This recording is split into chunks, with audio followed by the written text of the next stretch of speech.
on the Unlawful Activities Prevention Act, Madam. And first and foremost, on behalf of my party and our beloved leader Chandrababu Naidu Garu, I would like to ensure the central government through you that any legislation to stop terrorism that comes into the House, we have been supporting, we will support, and we will support in the future also, Madam. And we also appreciate and welcome the statement made by the Honorable Home Minister Amit Ji also during his reply on another bill, where he said that terrorism is neither left nor right and does not have any religion, color or gender. And we appreciate the statement that has been made, and we also request him to implement it in true spirit, true word and spirit, Madam. And also, coming to this bill, Madam, one of the most important amendments that bill makes is that it empowers the government to designate individuals as terrorists. Many people have spoken for and against this clause, but definitely we see that there is a unified spirit to fight terrorism that has come from across the House and also, I think, across the country, because it is the need of the hour today. India has been a victim of terrorism time and again, and we have seen in the recent attacks in Pulwama also that where 40 security forces of this nation have been killed. And definitely it needs a stronger stand from the government side, from the country side also, Madam. But what seems to be the problem here is that I'd like to place some statistics, Madam. In 2015, 65 out of 76 cases in which trials were completed under the UAPA ended in acquittal, Madam.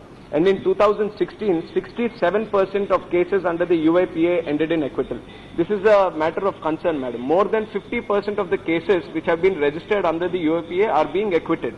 So my question to the government here will be, even though we are making a law which is trying to make it difficult for the terrorists to escape, or it is making it easier for us to capture the terrorists, this kind of bill where we designate individuals as terrorists, it makes it even more harder for the innocent who get suppressed under this act to come out of this kind of bill, Madam. And we have seen instances of this also. Earlier there have been the TADA Act, earlier there have been the POTA and similar legislations which were draconian laws.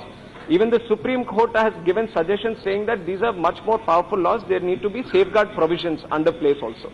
And taking that point of safeguard provisions, I would like to request or suggest the government also, whenever there have been these cases of innocent people being subjected to this kind of laws, they are proven to be guilty, they are not guilty, they are acquitted, but they lose their time, they are becoming social outcasts today.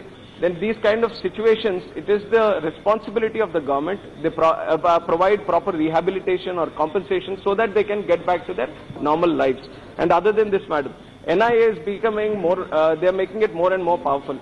Let it be the NIA Act or even through this where they, without the pressures of without the permission of the DGP, they are allowing the DG of the NIA itself to seize the properties and everything. So we are making NIA more powerful. And somewhere we need to keep a check on the NIA also, on the accountability, how the NIA is working. And with this kind of system, there seems to be nothing in place, Madam, where it's the NIA. It can be human error. We can say that there is a human error when someone suspected has been brought under this UAPA. But if the human error becomes a habit, maybe prejudice or based on what the statistics of the police or the NIA show, then definitely the government should ensure a proper monitoring system on how the NIA is being accounted also, Madam. And other than that, some of the other points that others have raised is that SCs, STs and the minorities have been the major, ma'am, 1 minute, I'll conclude, Madam. There's been the major proportion of people, even if it's under the jails or even if it's the ones who are tried. So I definitely request the central government to speak with the Commission for the Minorities or the National Commission for the SCs, STs to sit down and why this is happening, why exactly these groups are the people who are being in these kind of situations, Madam. And my last and foremost concern, Madam, and it has been my personal observation also that when someone criticizes the government, it is being portrayed as criticizing the country itself. Madam, you also know that these are two different things. And in this kind of situations, Madam, it is one can love the country, Madam, but still criticize the government.